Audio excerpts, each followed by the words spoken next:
So my first question to you is that when I first heard about you many years ago,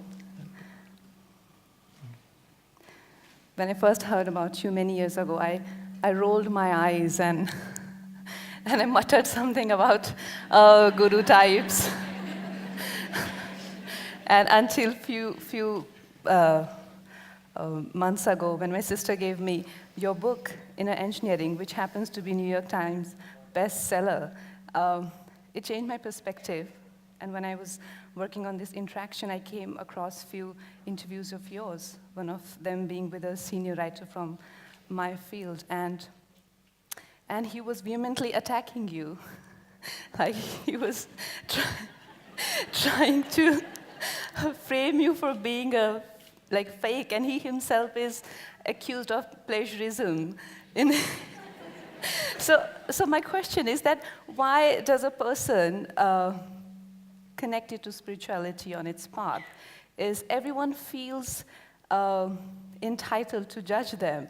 And honestly, if it wasn't New York Times bestseller book, I would have not read it. What is it about the West, this West stamp that we can't do without it? I mean, there are so many books, and unless Americans don't approve of it, it just doesn't make sense. Why is that? This is multiple questions. About people's resistance to someone like me. When I say someone like me, someone who's not messed with himself, okay? He didn't cut his hair, he didn't do anything, he's simply the way nature intended him to be. That's all the problem they have with me. They think you have to belong somewhere. You have to be this religion or this party or that party. You got to be something. Today, if you look at the world, now that you mentioned America, and it's also beginning to happen in our country in a big way, in imitation of United States, I would say. See, in United States, talk to anybody, they'll say, I'm a Democrat or I'm a Republican. What this essentially means is, you have no clue what is democracy. If you say, I'm this, and my father also was this, and my grandfather also was a Republican, so this I am. What this means is, you have become a tribe. You've become a tribe, you know? Mm-hmm. Once you become a tribal war is inevitable. It's going to happen somewhere. Democracy means every time you must see these 5 years or 4 years, whatever the term, how they have functioned, and individually you make a choice whom to vote for. You already committed to vote to a particular party no matter what. This means you become a tribe. You've gone back to feudalistic way of living, but you're talking democratic language. So this has happened in a huge way in United States. So, these jokes keep going around. Someone trying to convert a Republican into a Democrat. So they came and asked, why don't you vote for Democrats? See what kind of president you got. So he said, no, I'm a Democrat. I'm a Republican, my father was a Republican, and my grandfather was a Republican. So I'm a Republican, that's it. So this guy asked, suppose your grandfather was a jackass and your father was a jackass, what would you be? He said, of course, a Democrat. Okay. So, we are taking things from there all the time, and in India also slowly we are moving in that direction, unfortunately. About New York Times New York Times a lot of things you could say about New York Times, but I think their president is speaking as to what is New York Times, I don't have to say a thing.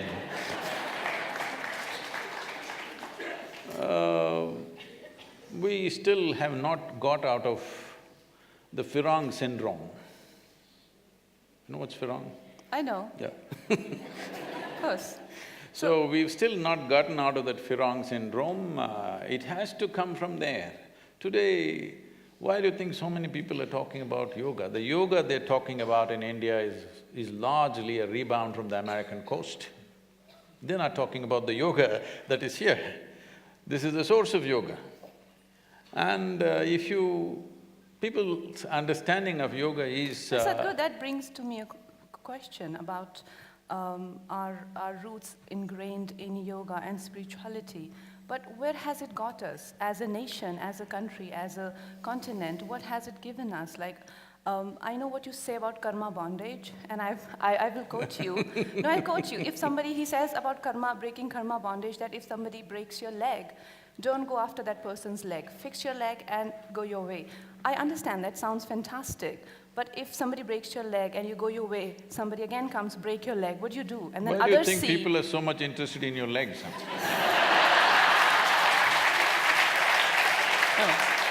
No, Sadhguru, you're literally taking it. But tell me, don't we have a history of 1,000 years of Yes. invasion after invasion? And didn't we grew up hearing this from our mothers that, oh, if somebody rubs you wrong way, the only thing that they say is, oh, Bhagwan dekh raha hai. What?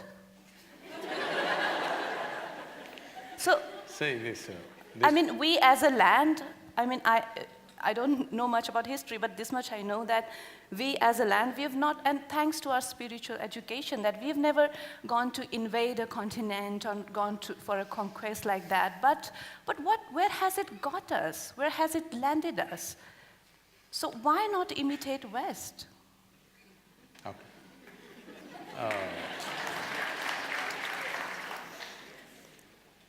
You must give me a few minutes. Okay.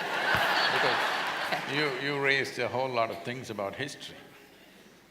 So what has the spiritual process given us as a land, as a nation, as a culture? You must understand this. Let's understand this very clearly. Here we always focused on individual development. Because without creating great human beings, there is no great nation, there is no great culture, there is no great world. World, nation, society, these are just words. It's just you and me. What kind of people we are, that's the kind of society, that's the kind of nation, that's the kind of world we will live in. So we always focused on individual development. In this, we produce stellar human beings, absolutely fantastic human beings for thousands of years, who created a fantastic culture. And let me remind you, our safety was our geographical features. The Himalayan region, the Himalayan ranges, and the Indian Ocean, which was called as Indus-Sagar at one time. So this he and Hindu, together we made it Hindu. So you must understand, it is a geographical entity. We revered the mountains and the ocean because we knew our safety, our well-being and our cultural flourish and our economic prosperity of the time, everything depended on these two barriers which stopped people from invading and doing things. But then people found ways to cross the mountains and come across and come through the oceans, everything happened. So our problem was just this, we focused on human genius all the time, but we lacked organization. The West always focused on organization, but they did not focus on individual genius. For both there is a price. So now we have come to a place where we cannot ignore individual genius, we have to focus on that. At the same time, we need to learn to organize. That's what we are struggling at right now, that we want to organize. Can I ask? So, Sadhguru, talking about spirituality, and like I questioned that, how practical is it in today's world whereas like the whole philosophy of spirituality or what… No, spirituality is not a philosophy. I know, it's a technique, it's a practice which No, I also do. no. It's yoga. No. It's yoga, it's the ultimate union. Okay, so I know yoga is the ultimate union and everything that we do as yoga is supposed to make us inclusive. Inclusive of everything. So let me finish, okay? So it is supposed to make us inclusive of our environment and then further expanding that our country, our countrymen, and then the planet, and then the cosmos, and that it goes on. But my question is, and I want to present an example. I was in London, and you know what happens to when you are in a beautiful city with great infrastructure, you're with a couple of friends, and your Indian friends, they're always cursing India. You know, oh, this is so great, where we live is a piece of garbage. You know, and on all that, I felt so overwhelmed. I couldn't wait to get to my room, and when I got there, I was crying. I found myself crying, and I was muttering something of the effect that you know, I mean, what do you expect, and you know, why don't they have sympathy for their own land and all of that? And then I realized that identifying like that with your country, today I'm crying, tomorrow I might just punch somebody, and everybody will behave in their own way. So this kind of identification with your environment, with your country, with your religion, with your family is the root cause of all atrocities. So isn't that kind of, isn't it dangerous? Now don't tell me be inclusive, but still not be inclusive. Don't try to answer for no. me. I am not buying that answer. How can you be inclusive and yet not be inclusive? If you're inclusive, you're inclusive. Or you don't be inclusive. Well, the city that you're appreciating of its infrastructure and its wealth and well-being, for 2 centuries was largely built on stolen money from this country.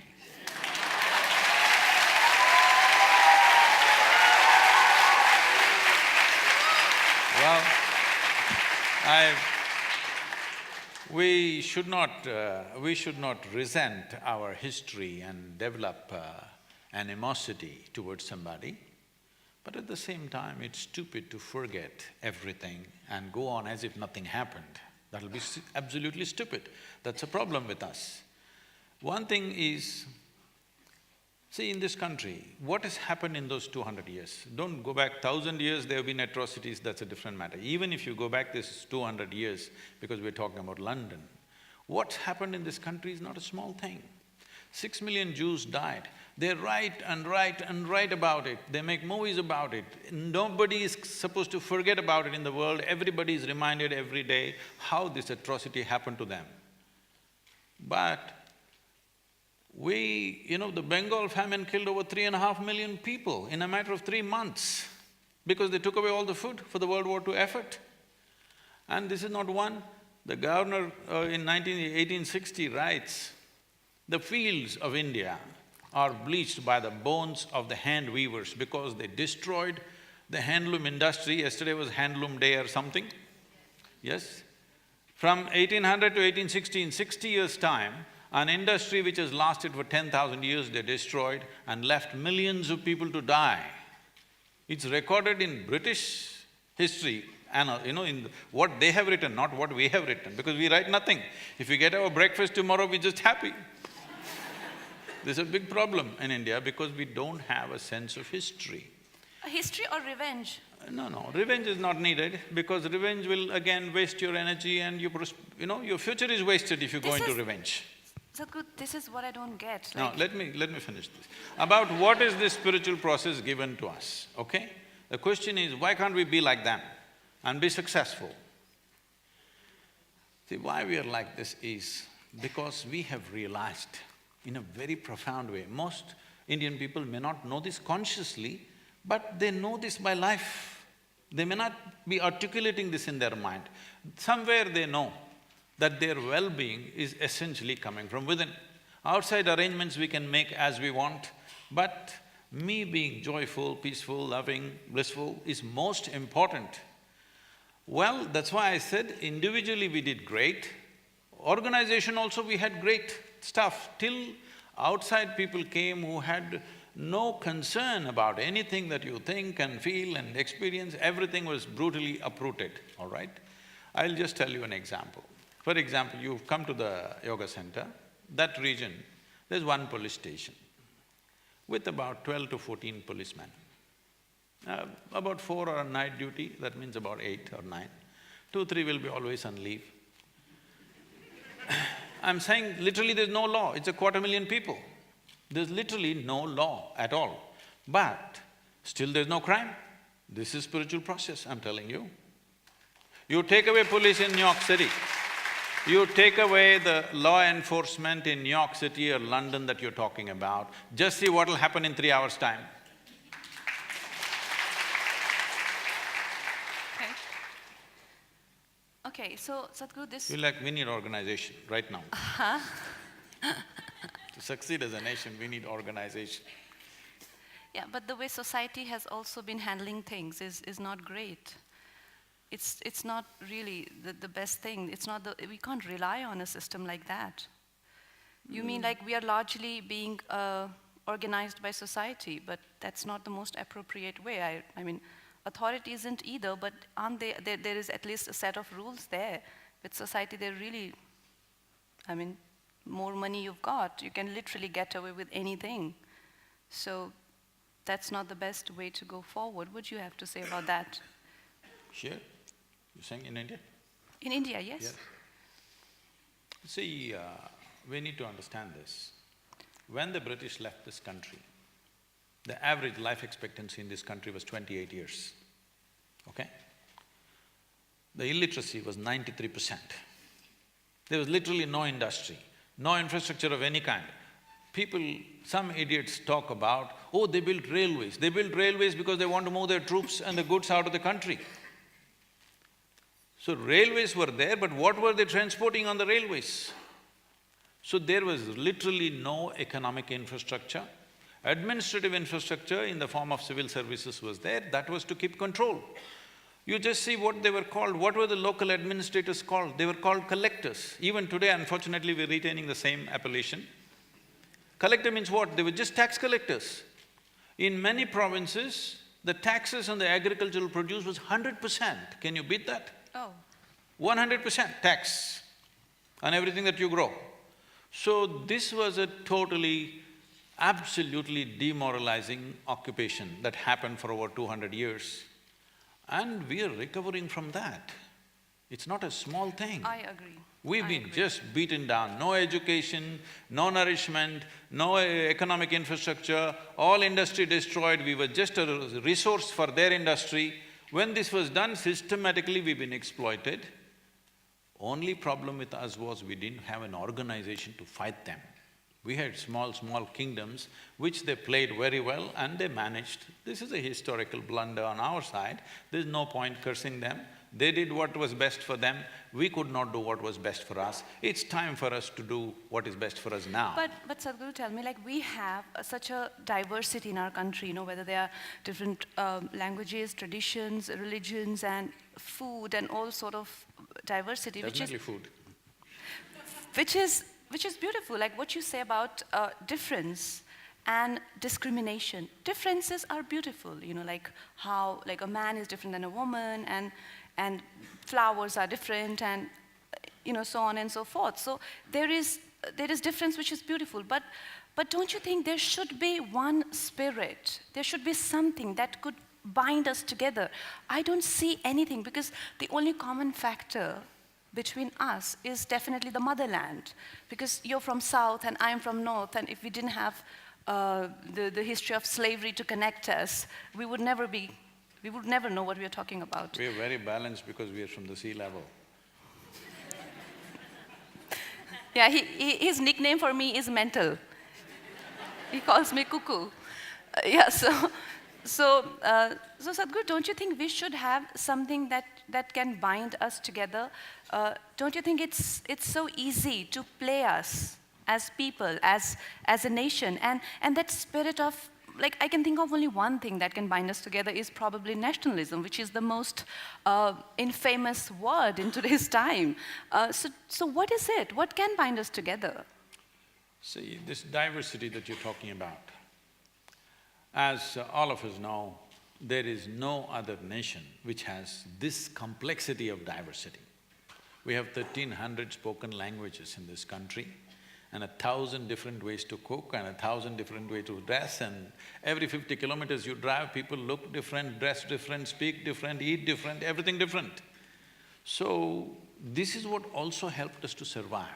You must understand this. See, just look at this. Wherever the English went, for example, or before that, the Islamic invasions, wherever they went, They made sure the entire population was religiously at least compromised. Just look at North America, South America, Africa, Australia, wherever they went, they were absolutely nearly 100% successful. This is one country they couldn't figure out because they don't know where the head is. So, Because we are like we are an organism with, million heads, nobody knows which head to cut. So don't complain about this because this has also been our survival. After nearly 1,000 years of occupation, we've still retained our culture, maybe little bit of distortions here, there, but we've still retained it simply because nobody knows where the head is, otherwise they would have chopped off the head. so where's the head? Huh? No, that is the whole thing. You tell me, this whole thing now is leading to something else. Right now there's a huge cosmos. In this, we are a tiny little planet, yes? Yeah. Now, the foolish way of looking at life is that there is a head for this cosmos, there is one God sitting up there and ruling this cosmos. This is a childish way of looking at life. But that's not the way we looked at it here. We saw every organism, every life, every atom has its own head and it's running by itself.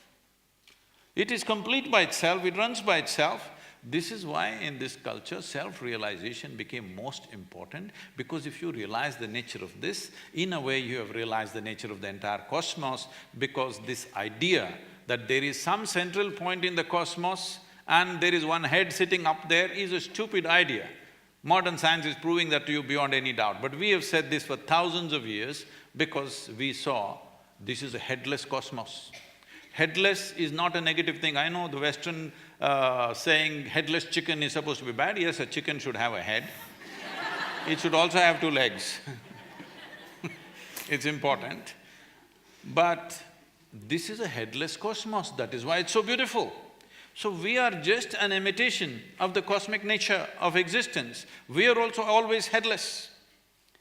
But this is why individual genius becomes of paramount importance, because each human being functioning at their peak is important to create a society which is as colorful and as diverse as possible. So what held us together? See, because you must understand this, there was a time when there were over 200 political entities in the form of kingdoms and empires and whatever. Many times people try to, unite them into one occupation, but later on it again broke up. Many times over 200 political establishments.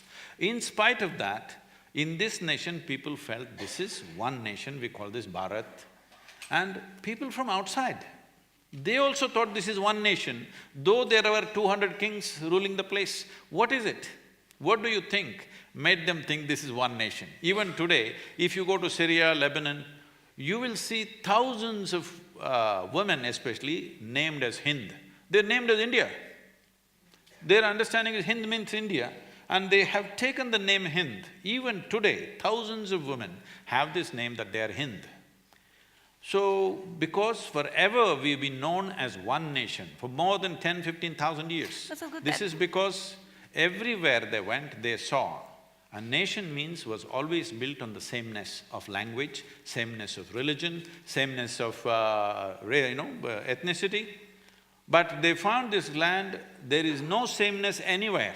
If you look from your neighbor to you, you are a different person, absolutely. You cook differently, they cook differently, you speak one language, they speak another language. But they called this one nation because this was the only nation which was a land of seekers, not a land of believers. This is why we have always identified as seekers. We are seekers of truth and liberation. Our highest value is not God. God means head. Our highest value has never been God. Our highest value has always been mukti and moksha, because this means liberation and freedom. Freedom has been our highest value. Now the so-called liberals are talking about freedom fresh as if they're talking about it for the first time. We've always held as the most sacred thing in our life is ultimate liberation of the human being. Not going to heaven, not the pleasures of heaven have never been eulogized in this culture. So our togetherness came because we were seekers. When we were seekers, the important thing about seeking is this: When you are believers, you will always get together. Because without getting together, see, if you just believe something all by yourself, you look stupid.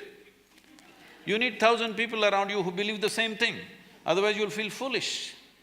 But when you become a seeker, you always want to be alone, because seeking is internal and individual.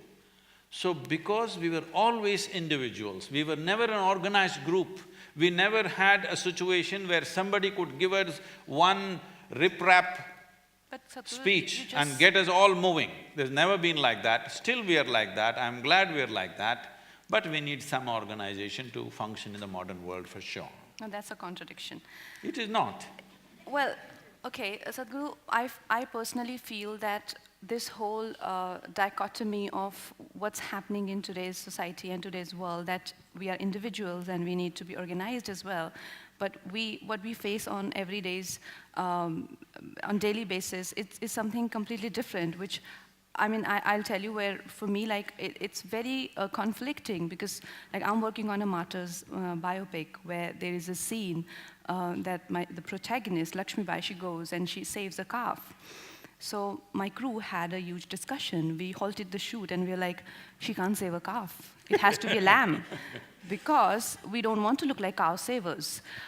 So my point is that when such a prejudice strikes, as a person, you feel very protective of who you are and what your values are, and you want to save all the animals. Why just cow? But you definitely want to save the cow for sure, because the prejudice is really agonizing.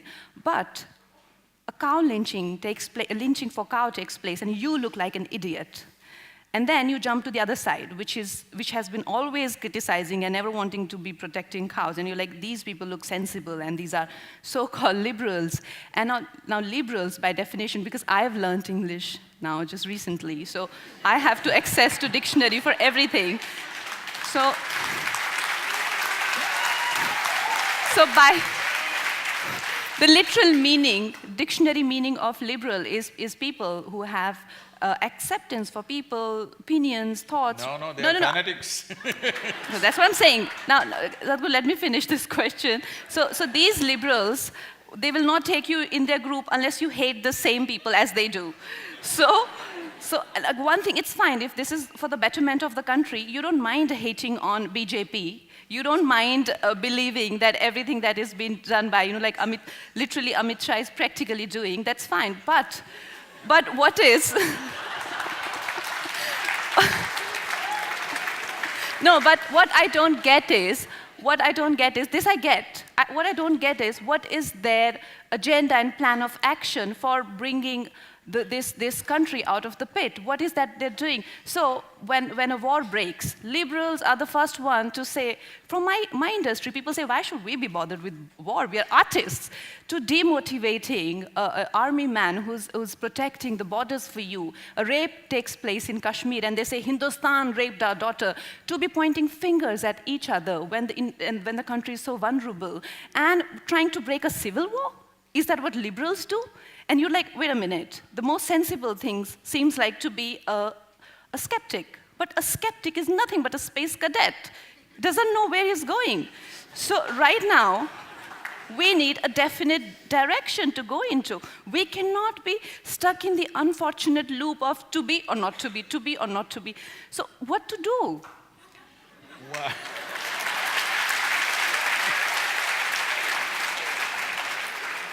Well,